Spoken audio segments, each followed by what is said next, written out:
Some lives are abandoned not because they are broken, but because they can no longer stand up. The day I found this dog, paralyzed in all 4 legs, I understood something deeply. Not every life needs a miracle to be worth loving.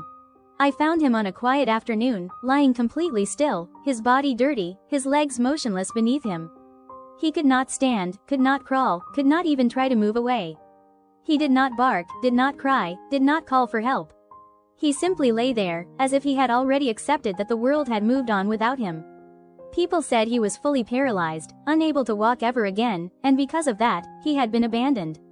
When I knelt down beside him, what hurt me the most was not his motionless body, but his eyes.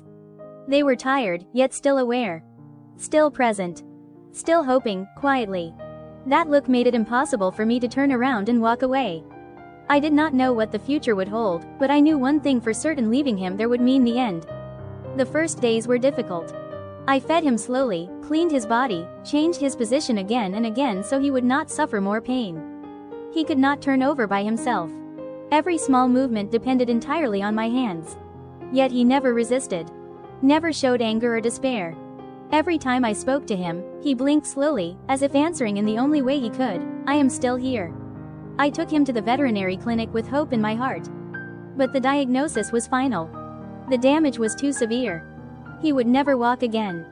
This would be his life forever.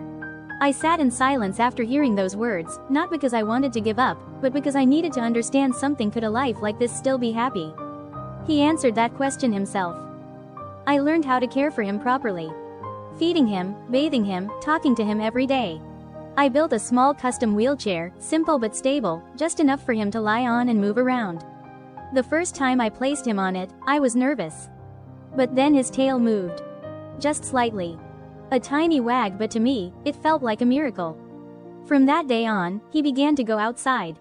Not running, not walking, but moving, seeing the world again. He loved lying in the sunlight, feeling the breeze, watching life pass by slowly. He did not need to run fast.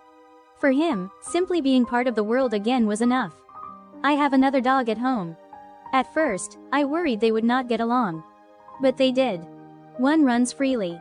One moves on wheels. One is energetic. One is calm.